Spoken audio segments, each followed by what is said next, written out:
Greetings, traveler. I'm Mr. P. This is a video for kids and parents, and I'm going to help walk you through creating a level 1 character for Dungeons & Dragons.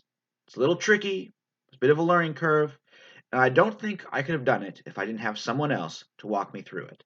So that's what I'm going to do with you today. This is the first part in a series. We're going to talk about how to make the first choices for your character. Before we get started, let's look at what we need. I got a blank character sheet, which I printed up from dnd.com. I'll post a link to that below. Also got a copy of the Player's Handbook. Now, there are a few other options out there. You could use D&D Beyond, which completes everything digitally and does a good job of walking you through the steps. A lot of what I'll talk about here will also apply to that. Also, you can get pre-generated characters if you want to skip this whole thing and just get playing. Those are available free to download and print, and I will post the links below. So, we're going to start at the top, and we see we have a few open boxes. Player name is really easy. That's just your name. I will write Mr. P right here.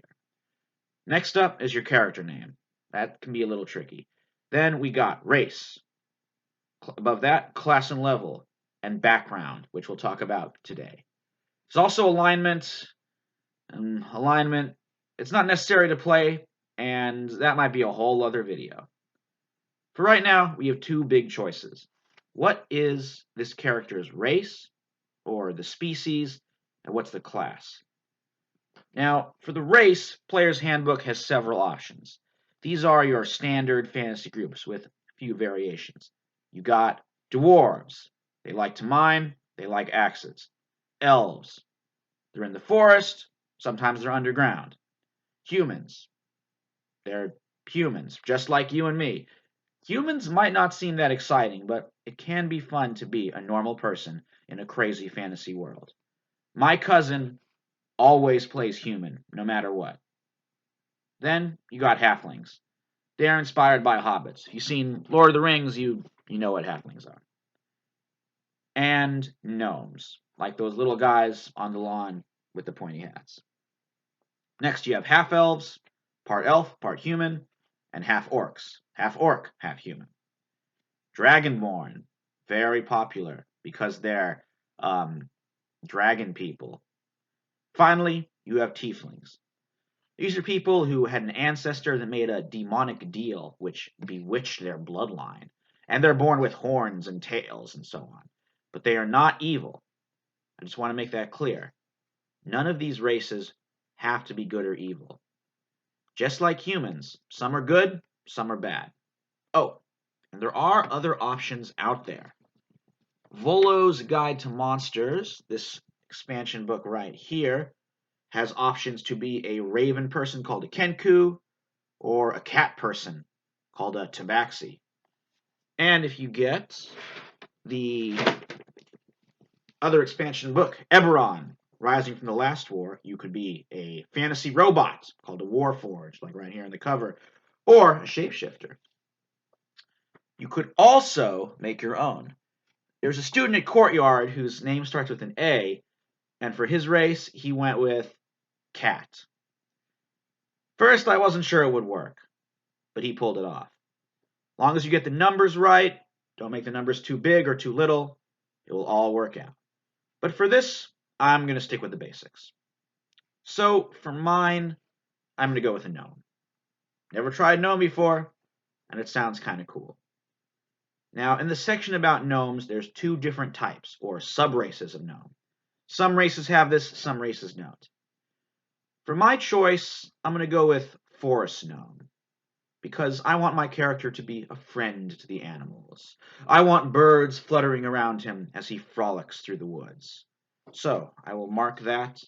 At the top where it says race, I will write forest gnome. Next up is classes. These aren't the kind of classes you have at school. These are jobs, what your character does. Some are more complicated, maybe more suited to veteran players, and I'll mention that as I go through. So we start with barbarians. These are tough warriors out there in the fringes of civilization, fighting their enemies with big axes. They can dish out a lot of damage. Bards are next. They use musical magic to give extra power to their friends and do damage as well.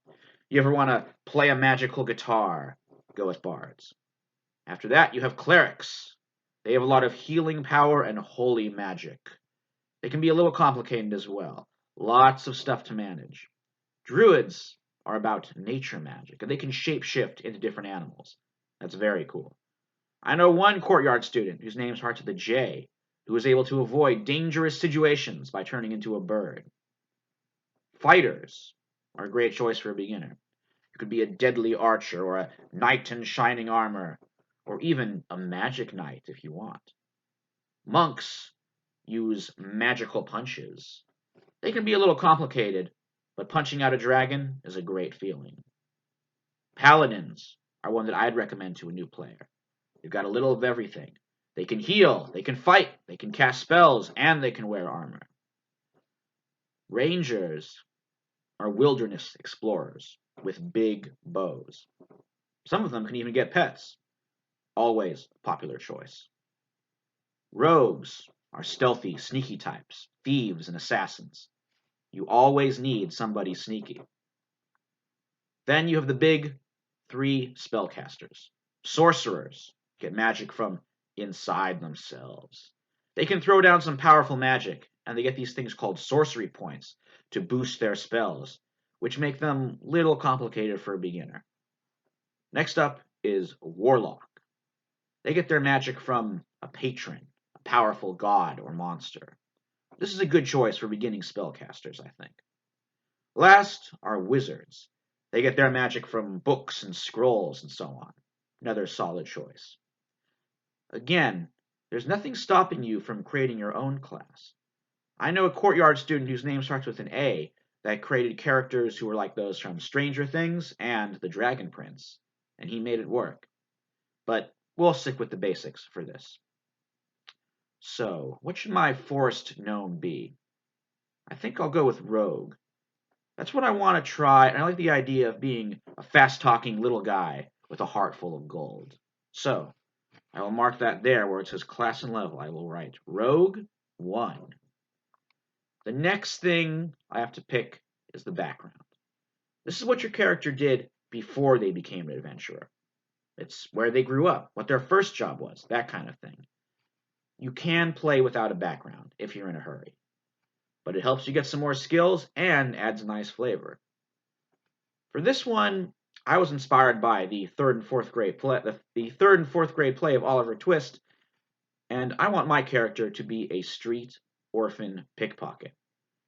I'm going to make him an urchin, not a sea urchin, just a kid who grew up on the streets. So there's a few other boxes here, and I'll talk about those a little bit later. I do have to give him a name. This is the hardest part of Dungeons & Dragons. It's hard to come up with a good name. Thankfully, there's a handy list of sample names in the book, and there's loads of fantasy name generators online. Or you can give your character a nickname they go by. For this, I'm going to reveal something I just found out. My real last name is Panish, and it actually means little gentleman. So, that's what I'm going to call him. I'll write down the character name section right here at the top, Little Gentleman. Well, that's it for part 1. I do hope you enjoyed it.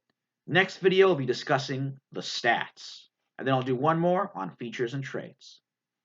Remember to hit that like button, ding that subscribe bell if you'd like more, and feel free to shoot me an email at mpanish@courtyard.org if there are any more RPG tutorials you would like to see. All right, traveler, until next time,